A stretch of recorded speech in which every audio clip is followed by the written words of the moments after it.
Hey everybody. I just wanted to do a quick run through of the Recognizing Logical Fallacies PowerPoint because I think it will help when you're studying for the test. You'll understand why the term is connected to the description and also, of course, an example. We're going to look at fallacies of evasion and fallacies of oversimplification.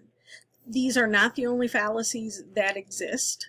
If you look in a textbook, if you look on the web, you'll find lots of different types of fallacies. I just went with these few from each category because these are the ones I see students commit most often. And they are things that you will see out in professional writing, professional speaking as well. So we're going to start with understanding what a logical argument does. A logical argument is going to face that issue squarely with relevant opinions and evidence. So if I make a proposal in an argument, if I say there should be gun control, or if I say there should not be gun control, I need to make sure that I have relevant evidence to show that. If I don't, I may try one of these fallacies of evasion because these occur when the author strays from the argument to either dodge the argument or maybe to distract the audience from that lack of evidence. So it's essentially trying to tell people to, hey, look over there. Don't pay attention to me. I'm going to move myself up here. There we go. So the first fallacy of evasion is something called begging the question. And begging the question is simply treating an opinion that's open to question as if it were already proved or disproved. So what you have is a situation where someone might say the college's expenses should be reduced by cutting subscriptions to useless databases, which sounds really good, but the first thing someone should ask me is, why are those databases useless?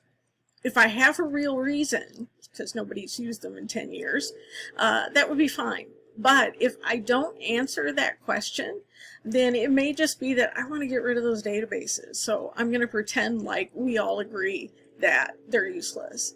A better example that you all know is when you were a kid, you asked mom if you could go outside to play, and she said no, and you asked why, and she said, because I said so. Well, she wasn't proving or disproving why you should not go outside. So had you known, your 5-year-old self could have told your mother that she was committing a logical fallacy. I'm sure she would have loved that. Then there's a non sequitur. This simply means it does not follow. It's when you have no logical relation existing between two or more connected ideas. So think of it in terms of Mike Bloomberg has my vote for president because he has the best quality ad campaign. And that doesn't work. It's non sequitur.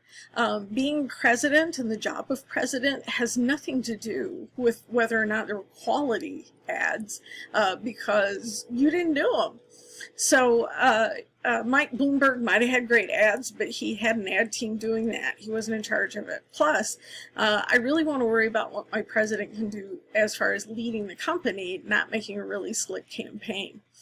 Another example I can give you that is actually a real world example is that I was watching a debate between George W. Bush and Al Gore.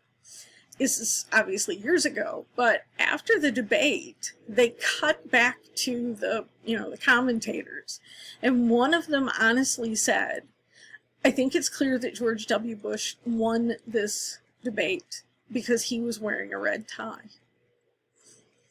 And, the logical part of my brain just went, I don't care what color tie somebody has on. I want to look at, economics, foreign relations, all those things that actually do matter. So this one it just doesn't follow. It's not quite making sense that there's a relation between these things. Then we've got a red herring. This is an irrelevant issue intended to distract readers from relevant ones by throwing them off the trail, literally. It's the equivalent of, hey, look over there, that thing.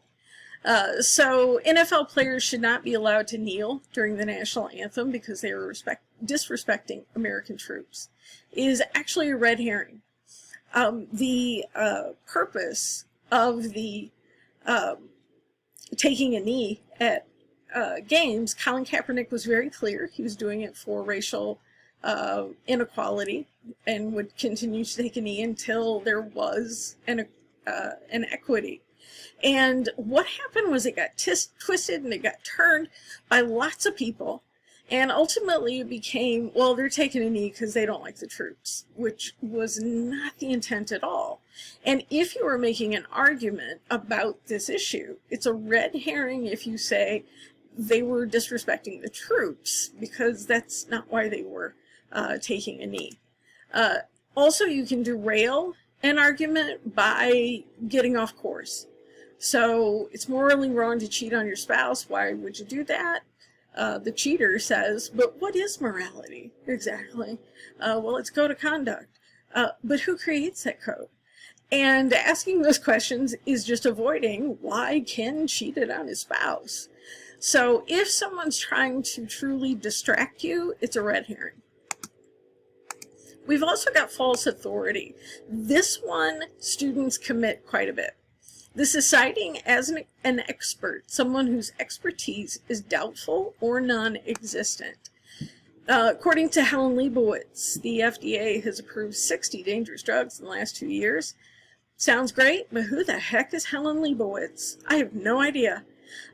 Students usually do this because they'll use the name of the author of the article, or maybe it's somebody who is, let's say, a senator, but it's just his name. It's not telling me what state he's with, what party he's with. So when you have someone who is an authority, make sure that your audience is going to know who they are. Because other than the president and vice president, I would probably, after that, make sure that I included a title, a party, all that kind of stuff, so that my audience is going to know who I'm talking about. Also, Nancy Grace, who had a show ages ago, really went crazy with the Casey Anthony case, and every night for months she would talk about it. What was interesting is that she would bring on people like a medical examiner named Dr. Perper, police officers, people who ran nonprofits for missing children. And what was so wrong about that, as far as false authority, is that all those people might have been an authority in their field. Dr. Perper definitely was, but he was not working on the Casey Anthony case, nor was anyone she was interviewing. So while they were, sort of debating maybe what's going on in the case, they were also debating things that they didn't know any more about than you or I. So if it's someone who's been brought in, but they're not connected to the issue, that's a place to look for false authority as well. And argument ad populum. This is asking readers to accept a conclusion based on shared values or even prejudice, and then nothing else. So any true patriotic American will support the president's actions. I can be a patriot and just not agree with what the president's doing. So there you're appealing to my values. You're going to say, oh, you're not a patriot if you're not for this. No, I am. I just disagree with it. And then no person in his right mind would take the word of a Canadian as the truth. Sorry to pick on the Canadians there. But if you substitute in anything that deals with race, anything that deals with gender, anything that deals with a group of people, then what you have is an argument ad populum, because I'm just not going to trust a Canadian. Why would you trust them? We're prejudiced against them. There you go. So that one kind of ties to argument ad hominem. And that's attacking the real or the imagined negative qualities of the people who hold the opposing view instead of actually attacking the issue itself. So the researcher who has discovered the cure for cancer is communist. I don't think we should extend her the courtesy of listening to her findings. In that sense, I'm just attacking her for her political beliefs, and then kind of rejecting what she has done with her cure for cancer. I chose that example because I'm thinking, I don't care what your political affiliation is. If you got a cure for cancer, I'm good with it. The thing that you'll see, though, like this example, is a little bit more subtle, because I can't vote for Bernie Sanders because he's a socialist. And maybe you didn't want to vote for Bernie Sanders, but what you have to kind of take a look at is that he's not a socialist. He identifies as a Democrat, but a very, very progressive Democrat. Now, you could say I can't vote for Bernie Sanders because of whatever policy he's proposing, and that's completely legitimate. But just saying he's a socialist is sort of that idea of I'm calling you out with what I see as a negative quality, even though it's not necessarily part of what you're really doing. And I'm going to stop here because I'm going to go over my time limit on YouTube. So you'll see a part 2. Check that out, and we'll finish the PowerPoint. And my friend's cat will meow at me.